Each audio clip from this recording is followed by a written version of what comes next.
how are you doing? This is Pastor Cheryl. Sometimes I have to film these a couple of times before I'm really happy with them. I don't want them to look unprofessional.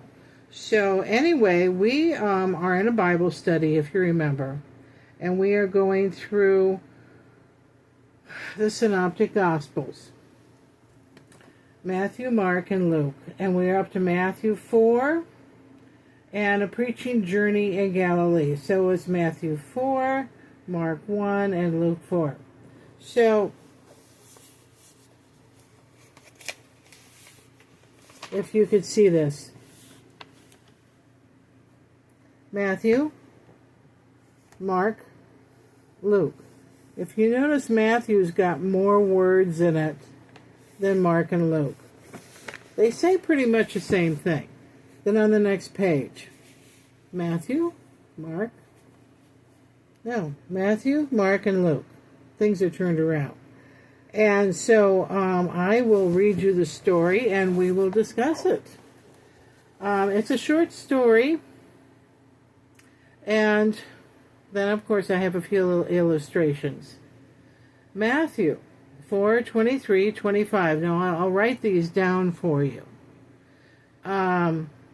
And he went about Galilee, teaching in their synagogues and preaching the gospel in the kingdom and healing every disease and every infirmity amongst the people. Okay. Mark and Luke say pretty much the same thing. The only difference is Mark says casting out demons. Now back then, illnesses, diseases, demons, they thought it was all the same thing. Today we would have a problem with that. Okay, so we got Matthew, Mark, and Luke. So Luke has got more in there, so I'll read that.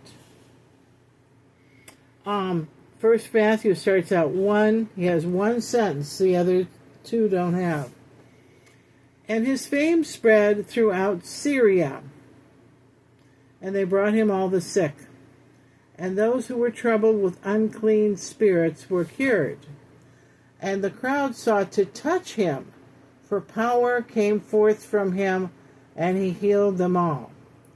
And he came down with them and stood on a level place with a great crowd of his disciples, and a great multitude of people from all of Judea and Jerusalem, and the seacoast of Tyre and Sidon, who came to hear him and be healed of their diseases. There's just very little difference here. They brought him all their sick. This one, for he had healed many that had diseases, pressed upon him to touch him.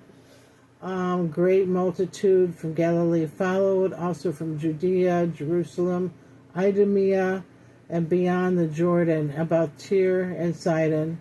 A multitude, hearing that what he did, came to him.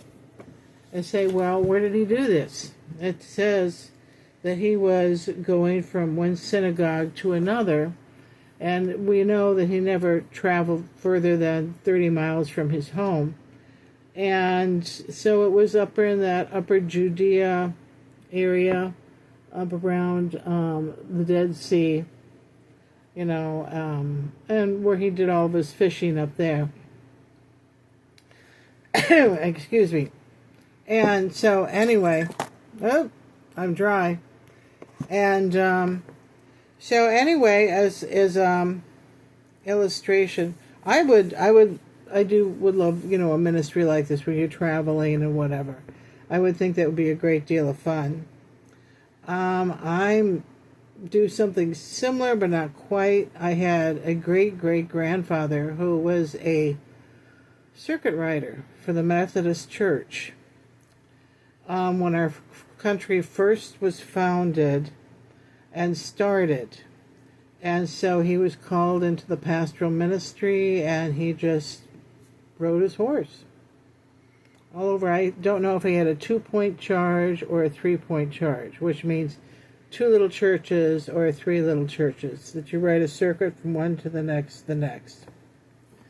I don't know how many little churches that he had. but it was exhausting work, and he ended up quitting and thinking he lost his faith because he quit. He just couldn't do it anymore. He really didn't lose his faith. He was just exhausted, okay? He was exhausted. He was a young person. And he continued on to farm.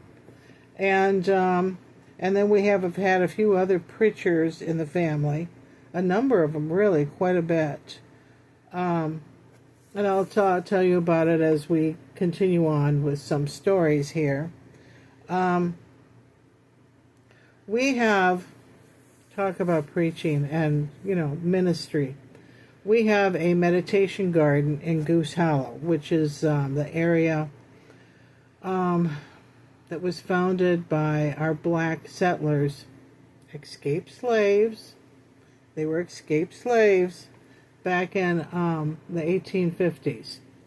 And so we were donated a little piece of land, or I was anyway, and I put it in the name of the church for safekeeping. And anyway, it's just a little half a lot. It's only like 30 feet wide and about 100 feet long.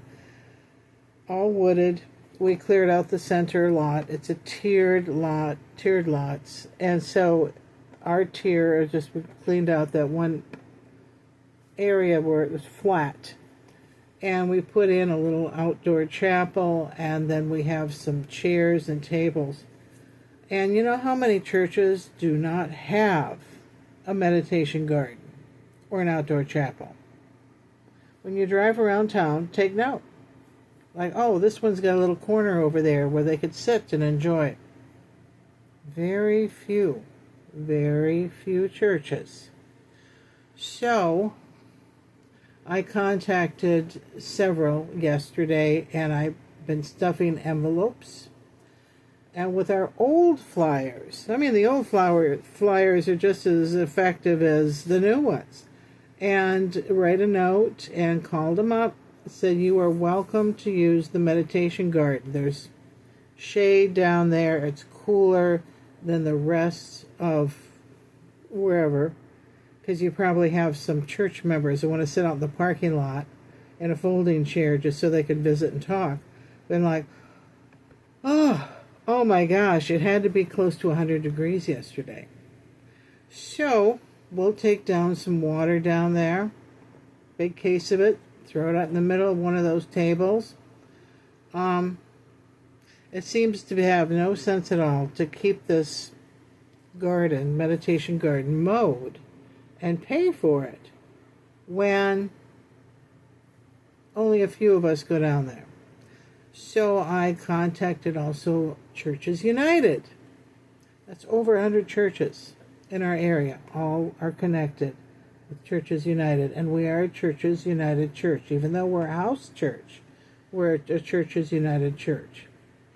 And we meet outdoors at the garden, my backyard. We see God in nature. We experience God in nature. At least I do. I'm the teacher, so I'm getting people out there, and some of our members, they don't know why they're out there. Just, don't you feel God out here? Don't you feel God out here in this wooded area? I do. I do. I can't miss it. And one of them keeps remarking, well, it's just as much fun out in your backyard as out there. I don't know why we're going out there.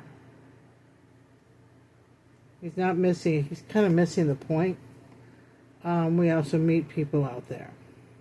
We have people from the Iowa side of the river and the Illinois side of the river, and we meet there.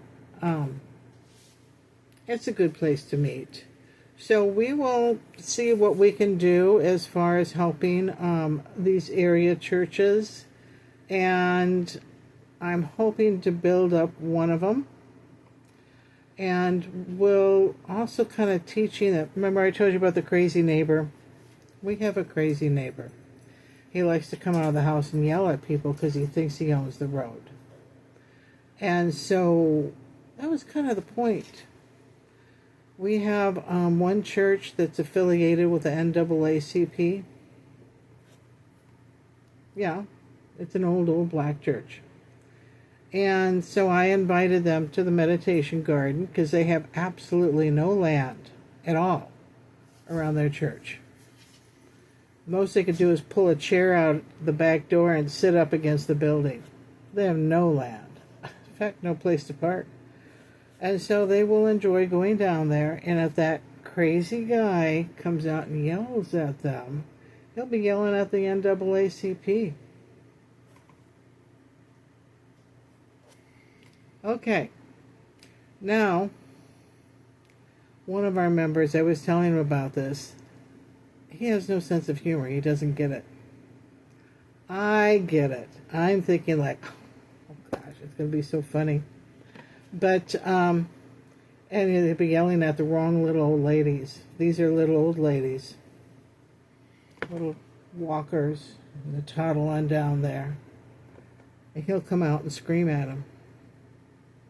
And then the men of the church will go there to have words. That's how they do things. In the South, they have words. Wow, that'd be so funny. That'd be so funny. Oh my gosh. But he'll never do that again. They'll teach him a lesson. And so anyway, and that's what we're hoping. We're hoping, that this group of elderly seniors will be teaching him a lesson. But tomorrow we will be going on to the miraculous catch of fish. The miraculous catch of fish. And we will be discussing that. So maybe I'll have a few funny stories to tell you with that one too. I'll see ya. Bye-bye.